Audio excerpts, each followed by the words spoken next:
กับทักทายสบายดีและสวัสดีFCพ่อแม่พี่น้องเบิดทุกคนทุกท่านไม่ว่าจะเป็นฝั่งไทยฝั่งลาวหรือต่างประเทศก็ยินดีต้อนรับเข้าสู่ช่อง YouTube ตู้คำปั่นสุกเด้อพี่น้องเอ้ยเนาะมาเจอพ่อตู้คำมื้อนี้พี่น้องเอ้ยเนาะกะอยู่ห้องคือเก่าพี่น้องเอ้ยเนาะอยู่ห้องของตู้คำคือเก่าหลังจากที่ว่าใกล้เที่ยงเนาะเฮาก็พักเวียกพักงานพี่น้องเอ้ยเนาะพักเที่ยงว่าไงซะเนาะพักเที่ยงก็ออกมานั่งว่านั่งคุยนั่งล้มกันที่กำลังเป็นกระแสหรือว่ากำลังดราม่าหรือกำลังติดตามหลายคนกำลังให้ความสนใจนั่นแหละพี่น้องเอ๋ยเนาะนั่นก็คือเรื่องราวของการช่อโกงหรือว่าหมู่เพื่อนฮักหลังกันแล้วก็ฮักหลังFCพี่น้องเอ๋ยเนาะนั่นก็คือเรื่องราวของบ่าวน้อยปากเซพี่น้องเอ๋ยเนาะซึ่งทุกคำก็ได้ติดตามแล้วก็ทุกคำก็ได้เอาคลิปของบอโบหรือว่าวิดีโอของทีมงานเพิ่นเนี่ยมารีแอคชั่นหรือว่ามาให้กำลังใจและแสดงความคิดเห็นเนาะน้ำกันพี่น้องเนาะแล้วก็ออกมาให้กำลังใจทั้งบอโบเนาะผู้ที่ถือกระทำนั่นเองพี่น้องเนาะก็รวมถึงทั้งน้องเดียนำพี่น้องเนาะและมื้อนี้พี่น้องเนาะที่ว่าทุกคำได้เห็นคลิปหนึ่งพี่น้องเนาะที่ทางบาโบคนได้คุยเนาะก็บ่าวมืออย่างบ่าวบุญยุ่งหมดว่าบ่าวอย่างแหละพี่น้องเลยเนาะ ซึ่งทุกคำเนาะ FC ของทุกคำหรือว่าใครก็ได้แต่ที่เบิ่งคลิปเลยเนาะก็ได้แสดงความคิดเห็นแล้วก็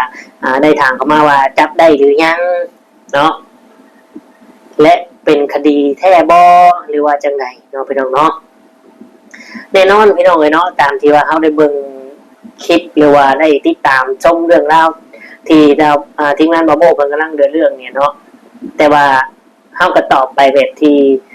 บาโบเพิ่นได้เว้าแล้วก็ตอบไปตามที่ว่าเฮาก็เคยผ่านเคยเฮ็ดเคย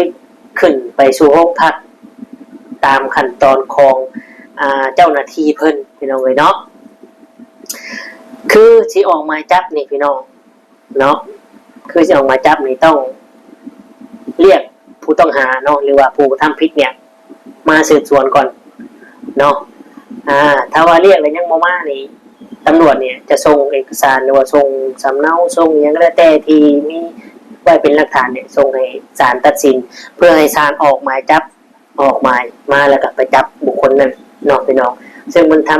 ำตามขั้นตอนเนาะแต่มันมีประเด็นนึงเนาะที่ว่า FC หลายคนอยากเว้าหรือว่าหลายๆคนคอมเมนต์หลายคนที่ว่าที่ถึงกันในปัจจุบันเนี่ยคือทางกฎหมายลาวพี่น้องเนาะทุกคำก็บ่ได้ก้าวล่วงแล้วก็บ่ได้ว่ากฎหมายลาวบ่ดีเนาะทุกคำก็เว้าในความ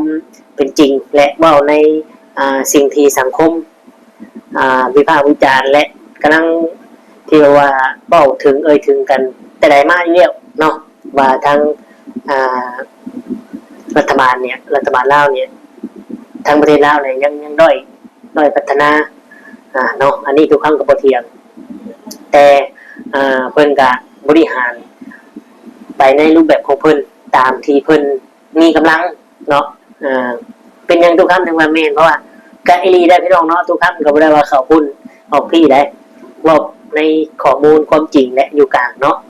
เฮาก็ภูมิใจที่ได้เกิดเป็นคนลาวและเป็นประชาธิปไตยของลาวเนาะเป็นประชาชนลาวพี่น้องเอ้ยและทั้งฝั่งไทยทุกคำก็ดีใจที่ได้มีญาติพี่น้องเสื้อไขสายเลือดอยู่ประเทศไทยเนาะกะหักเพลงคือกันพี่น้องเนาะแต่ว่าเขามองในความเป็นจริงชีวิตจริงในสังคมเนาะที่วิพากษ์วิจารณ์ที่ถึงกันก็คืออย่างเช่นยกตัวอย่างถนนหนทางเนาะแต่เมนคนเพิ่นว่า ทางนี้ถ้าฝนน้ำฝนนี่ก็โอ้ยดูเดือดไปบ่ได้พี่น้องเนาะเอาก็ฝากไว้ซ้ำนี้เฮาสิบ่หลายเนาะสำหรับเรื่องราวที่ว่าหลายคนก็สงสัยว่าตำรวจลาวนี่สิจับได้บ่สิเฮ็ดได้บ่อีหยังประมาณนี้ต้องใช้เงินบ่อีหยังประมาณนี้ทุกอย่างก็ต้องใช้เงินเป็นธรรมดาบ่ใช้เงินเดินบ่ได้เนาะทุกอย่างใช้เงินเดินด้วยเงินอีหลีพี่น้องเนาะบางคนก็ว่าเจ้าหน้าที่ลาวสิเฮ็ดได้บ่สิจับได้บ่ต้องใช้เงินบ่ตามที่ว่า FC ทางของตู้ค้ำเองเนาะที่ได้ถามเข้ามาพี่น้องเนาะตู้ค้ำก็ตอบเลยว่าตามขั้นตอนทุกอย่างตามขั้นตอนและจับแน่นอนตามที่บาโบว่าอะไรพี่น้องเนาะและที่สำคัญพี่น้องที่เราเห็นทางคนคุยกันเนี่ยเป็นว่าได้รับข้อมูลมันเล็กหน่อยนี่ทางบาโนปักเซ่เนี่ยบนยังรับผิดได้พี่น้องเพิ่นมีแต่ว่าให้ทางกลุ่มบาโบเนี่ยเว้าออกไปหลายๆเว้าออกไปเดี๋ยวคอยสิจัดการทุกเจ้าทีหลังให้ทุกเจ้าเว้าก่อนเพิ่นว่าจังซี่พี่น้องเนาะ อันนี้จริงบ่จริงเฮากับโบเพียงแต่เฮาก็ได้ยินได้เบิ่งได้ชมคลิปเนาะเดี๋ยวตู้คำจะพาไปเบิ่งไปชมคลิปทางบ่าวโบน้อยนึงเนาะพี่น้องเนาะขออนุญาตเอามาอีกสั้นน้อยนึงพี่น้องเนาะถ้าว่าได้เบิ่งเต็มอยากรู้ข้อมูลที่ชัดเจนกว่านี้แนะนำ FC ของตู้คำไปเบิ่งทางช่องบ่าวโบคนได้เลยเนาะสำหรับตู้คำก็จะให้เบิ่งประมาณนี้และออกความคิดเห็นแค่นี้และเป็นกำลังใจให้ทางบ่าวโบและน้องเดียเนาะทางทีมงานของเพิ่นหรือว่าน้องที่ถือบ่าวลาวโอ้ยบ่แม่นพี่น้องขอโทษบ่าวน้อยปากเซ่บ่าวน้อยเนี่ยถือกระทะไปช่อโกงเขาหั่นแหละเป็นยังไงเนาะไปถ้าว่าพร้อมแล้วกันเดี๋ยวทุกท่านจะพาไปเบิ่งไปชมคลิปที่ว่าบางบ่าวโบได้ตอบเป็นซีหรือว่าได้คุยกันและทั้งบ่าวอยู่ก็ได้ถามมาแล้วเป็นยังไงเนาะไปเบิ่งไปชมกันเลยพร้อมกันใหม่ซัมซุงนาทีปกสนะครับหรือว่าตำรวจล่านั่นเองว่าแนวทางนี้เป็นความผิดบอแนวทางนี้นะจะดำเนินการไปในใดต่อสำหรับวันนี้เขาแจ้งข้อไว้แล้วนะครับให้เจ้าหน้าที่และก็อัยการเพิ่นตรวจสอบเรื่องเล่าที่เกิดขึ้นเนี่ยมีความผิดจริงเนี่ยอาจจะคิดว่านะครับเป็นการโอนเงินแล้วเนี่ยนั่นคือความผิดสำเร็จแล้วนะครับถึงจะโอนเงินกันแล้วแต่นะครับวันนี้นะครับที่เรียกว่าเข้ากับเจ้าหน้าที่ตำรวจเนี่ยโดยซึ่งมีหลายคนถามว่าจับตัวได้แล้วหรือยังเนี่ยเขาถามหลายเนี่ยอันนี้เขาถามไปซึ่งการจับตัวนี่เฮาก็ต้องดำเนินการตามแนวทางของเจ้าหน้าที่นะครับบางคนก็บอกว่าตำรวจแล้วต้องใส่เงินบอในการจับแน่นอนเขาต้องมีส่วนอยู่แล้วในการดำเนินการเดินทางนะฮะวันนี้เขาก็เลยบอกว่าเนี่ยเจ้าหน้าที่แล้วก็ปรึกษาทางอัยการเนี่ยเขาจะออกโทษนะออกโทษนะครับต่อผู้กระทำผิดเนี่ยแล้วไปขอหมายศาลนะครับจากหมายศาลแล้วก็เอาไปติดต่อกับเจ้าหน้าที่พวกพันกับเจ้าหน้าที่แขวงนั้นที่เขาสงสัยว่าผู้ได้ที่ผู้ที่เขาสงสัยอยู่แขวงนั้นเพื่อจะดำเนินคดีจับตัวนะครับอาจจะวันใดมื้อนี้หรือว่ามื้ออื่นเนี่ยแนวทางต่อไปเขาอาจจะใส่เวลาอาจจะอาทิตย์2 อาทิตย์เนี่ยแน่นอนในการจับคือว่าการลงโทษผู้ร้ายจะบ่ตรวจเร็วปานนั้นนะเขาจะดำเนินการไปต่อแต่เขายังขยายเวลาว่าให้ผู้ที่กระทำผิดนั้นออกมาสำนึกกับเขาซะก่อนถามว่าเขาบอกมาเนี่ยมีวิธีบ่คือแน่นอนเขาดำเนินการไปแล้วแต่ระยะที่เขาดำเนินการนี่อาจจะบอกเลยว่าให้โอกาสเขาในการที่จะมาไกลเกลี่ยกับเขาเจ้าหน้าที่มันบอกว่าโทษนี่คือให้เขามาทดแทนความเสียหายที่มันเกิดขึ้นหมายความว่าเขาเนี่ยมีความผิดแล้วการกระทำความผิดนี่ถ้าบ่ให้เขาถูกเอาผิดต้องชดใช้แบบใดวิธีทางแนวทางใดเนี่ยนี่เนี่ยคือทิ้งเขาอยากจะพูดว่าผู้ได้ถูกจับแล้วบ่นะฮะอันนี้หลายคนสงสัยนะครับแน่นอนครับถูกจับแน่นอนครับแต่ว่าเขาต้องดำเนินการตามหลักเนี่ยคือกันอยู่ไทยคือกันเนาะเวลาผู้ให้กระทำความผิดจะออกหมายเรียกก่อนคือกันอันนี้แนวทางเนาะแนวทางอะไรออกหมายจับแล้วเขาถามมาหลายเขาว่าจับปีดีบ่เห็นได้อีบ่ก็ถามไปบ่ก็แน่นอนนะจากหลักฐานเนี่ยทำส้มที่เบิ่งว่าหลักฐานเขาผิดบ่เนี่ยผิดอีหลีบ่เนี่ยจากทำส้มตัดสินก่อนว่าผิดบ่นะครับตัดสินแต่ว่าถ้าให้เจ้าหน้าที่จะดำเนินการตามหลักการของเจ้าหน้าที่เพราะว่าผู้ร้ายหรือผู้กระทำผิดเนี่ยบริอยู่ในแขวงเดียวกันกับที่เขามาอยู่แขวงอีกต่างแขวงแต่เป็นยังเขาเลือกมาแขวงนี่เพราะว่าผู้เสียหายอยู่ที่แขวงนี่เขาเริ่มต้นจากจุดที่ผู้เสียหายโดนกระทำก่อนแจ้งเจ้าหน้าที่พื้นที่บนก่อนแล้วเขาจะดำเนินการไปอีกฝั่งหนึ่งอีกแขวงหนึ่งเพราะฉะนั้นผู้ร้ายไม่ต้องชะล่าใจถึกจับแน่นอนอันนี้เขามีครับคำถามหนึ่งที่ถามเพราะว่าได้ยินมาเนาะมีคนหนึ่งบอกว่าเล่าบ่หยาดเล่าบ่กลัวเล่าบ่ละเอียดพิษระวังสินะระวังอย่างสิเด้นะฮะก็ต้องว่าเล่าบ่พิษในทางไหนจากหลักฐานที่เราเห็นเนี่ยหลายคนเอาไปเบิ่งนะมันก็ชัดเจนอยู่แล้วแน่นอนโจรน่ะมันจะมาว่าเจ้าของพิษหรอไหมโจรก็จะว่าเจ้าของถือตลอดสุดท้ายแล้วต้องจำนวนในหลักฐานคุณมายอมรับก็ต้องให้กฎหมายเป็นผู้ตัดสิน แม่นบ่ ต้องครับแม่นแล้ว นะที่มาคุณบ่ยอมรับเนี่ยกฎหมายต้องเข้ามาใช้ระเบียบการแน่นอน แต่ว่าถ้าเฮาคุยกันตกลงกันเรียบร้อยแนวทางที่มันจะเป็นไปอันนั้นคือความรับผิดชอบที่เราจะต้องเฮ็ดระหว่าง2ฝ่ายนะแน่นอนทุกคนก็สงสัยว่าคือบ่จับสิจับได้บ่นะฮะลองเบิ่งครับว่าจะเป็นจังไดส่วนในแนวทางที่เขาจะจับคือแบบใดเฮาอาจจะมาเปิดเผยเนี่ย ตำบลตะบองเนาะ เนี่ยอาจจะเสียในคดีเพราะว่าเจ้าหน้าที่เพิ่นก็กำชับมาแต่ว่าเรื่องเล่าวที่มันเกิดขึ้นท่านผู้ชมคิดว่าผิดบ่ถ้าผิดเดี๋ยวต้องโดนจับบ่เนี่ยฮะบางคนก็สงสัยว่าเจ้าหน้าที่ลาวเนี่ยบ่มีน้ำยาเพิ่นว่าซั่นนะเนี่ยก็ลองเบิ่งเพราะว่าบางผมเองก็มีเพื่อนร่วมรุ่นเที่ยวนํกันที่เป็นเจ้าหน้าที่ที่เฮาสามารถตามเรื่องได้แล้วก็ประสานกันได้เด้เนี่ยรวมรุ่นที่เรียนกันมานะตอนนี้ก็ถือว่าเป็นผู้ที่รับผิดชอบหลายหน่วยงานเนี่ยแล้ แล้ว วว่าเฮาบ่ปล่อยเนาะยังไงซะเพราะว่ามันเป็นจังซี่ล่ะเฮาบ่สามารถที่จะปล่อยได้เฮาต้องเบิ่งไปตามเรื่องเนาะ คือตอนนี้เขาสละเวลาทีมล่างานทีมงานมา เดี๋ยวล่างานมาวันนี้ ล่างานมาเพื่อจะมาสิ่งนี้เนี่ยเพราะฉะนั้นเขาต้องดำเนินการไปตามขั้นตอนเนี่ยใจเย็นๆเนี่ยหัวคือแบบหัวล้อทีหลังดังกว่า น่ากลัวเนาะ แน่น นี่แต่สิถามอีก ว่า ว่าถ้าว่าเราบ่อยากนะว่าสิให้พวกเฮานี่ออกมาเว้าได้หลายสิเอาคืนนะว่าจังซี่นะ ก็เซลขึ้นในรูปแบบนี้ คือกาว่าแบบนี้นะ เซลขึ้นในรูปแบบนี้ก็ต้องลองเบิ่งฮะเพราะว่าถ้าคนบ่ทำผิดถ้าคนที่แบบกระทำผิดแล้วบ่สำนึกผิดมันสิย้อนเข้าหาตัวเองเนี่ย แม่น ซึ่งบ่ได้มีผู้ที่ถือกระทำเพียงแต่ผู้เดียวมีหลายต่อหลายคนที่เขาออกมาเปิดเผยในเรื่องราวโดนกระทำจากบุคคลนี้นั่นแหละ แม่นแหละไอ้บ่แม่น เนาะ แม่นแหละ โอ้มีการท้าทายอีกบ่ ถ้าได้บ่ญาตินี่ บ่ญาติ แบบบ่ญาตินี่เด้บ่ญาติ นี่แหละคน มี ที่ แต่ว่าสิเอาคืนมีแต่ว่าอาจจะเว้าได้หลายกว่าสิเจ๊ก็คืนนะประมาณนี้นะอันนี้คอยตู่มาเด้ คนที่เก่ง เอากำลังส่ ค วน นที่เก่งนะฮะคนที่เก่งก็เป็นสิละครับก็ต้องลองเบิ่งฮะว่าเจ้าของคนที่เข้าออกมาเว้าเนี่ยเข้าในเรื่องไหนในเรื่องที่กระทำผิดบ่ในเรื่องที่มันเป็นไปแนวทางนี่บ่ก็ต้องลองเบิ่งนะฮะ แต่เป็นหน้าที่เหรอหน้าที่ต่อ ก็ถือว่าในส่วนประเทศไทยเนาะที่กระทำผิดเนาะประเทศไทยจะคุ้มครองกฎหมายสำหรับผู้ที่มีบัตรแรงงานตาม MOU เท่านั้นเรื่องการกระทำผิดเนี่ยบุคคลที่กระทำผิดที่บ่ได้มีกฎหมายคุ้มครองอย่างเช่นไปท่องเที่ยวเนี่ยกฎหมายแบบนี้เพิ่นบ่ได้คุ้มครองเด้อย่างพวกเขาเนี่ยมีกฎหมายทาง MOU ที่คอยคุ้มครองเพราะว่าเฮาไปถึงระเบียบตามกฎหมายของแรงงานประเทศไทยอย่างเช่นผู้ที่ถูกกระทำน่ะจะเอากฎหมายนั้นมาคุ้มครองไปในนามท่องเที่ยววีซ่าบ่ได้ไปเฮ็ดงานอันนี้เขาบอกกฎหมายเพิ่นบ่ได้คุ้มครองเด้ โอเคพี่น้องสบายดีเนาะตัดภาพมากะเจอตุกคำคือเก่า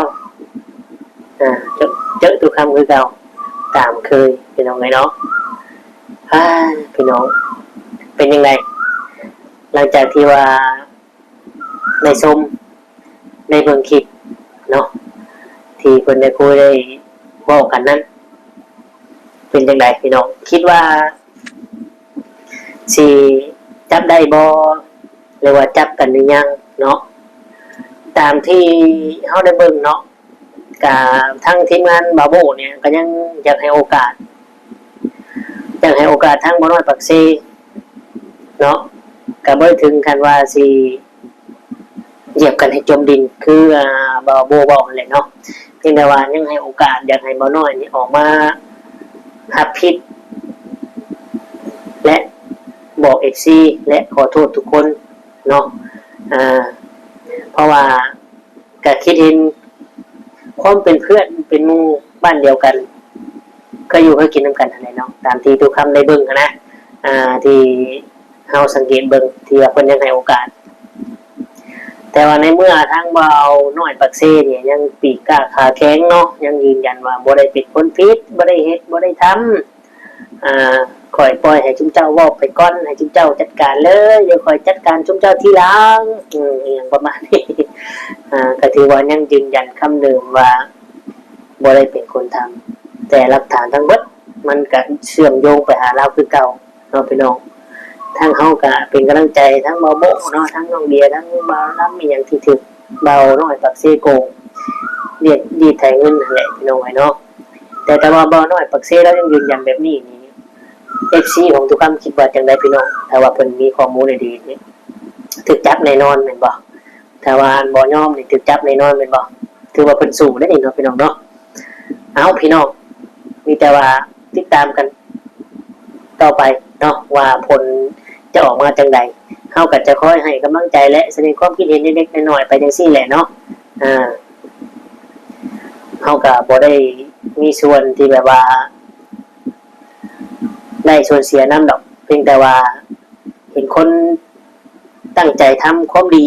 เฮาก็อยากสนับสนุนหรือว่าอยากให้กำลังใจและให้ความคิดเห็นเนาะผู้ที่ทำผิดเขาก็อยากให้ยอมรับผิดและยอมรับสิ่งที่เจ้าของทำเนาะและเขาก็ให้กำลังใจเขาเนี่ยยินดีเนาะพร้อมอยู่ข้างๆผู้ที่ทำความดีเนาะสิ่งใดบ่ดีเขาตอบโต้แต่ส่วนมากส่วนหลายนี้คนดีคนซื่อสัตย์คนที่บ่คดบ่โกงเนี่ยส่วนมากมันอยากตายไวเลยพี่น้องแล้วก็ลำบากอีกทุกข์อีกพี่น้องเว้ยเนาะอีความเป็นจริงเลยเนาะแต่สิเข้าใจผิดหรือว่าคิดผิดตุคำเนี่ยก็บ่ฮู้แต่ตามที่ตุคำได้เจอได้เห็นมานี่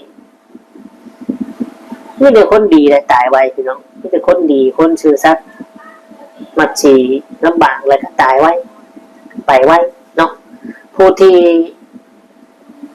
เฮ็ดความชั่วแบบพึ่งเบื้องหลังเนี่ยมีแต่คนบ่ดีนะแต่ว่าเบื้องหน้าเนี่ยโอ้ยดีเนาะหรือว่ามันต้องเฮ็ดปะปนกันไปบ่เนาะพี่น้องเอาความดีนี่บางหน้าแต่เบื้องหลังนี้มีแต่กิเลสความโลภความเลวทั้งนั้นเลยเนาะเรียกว่ามันเนี่ยนี่บอกพี่น้อง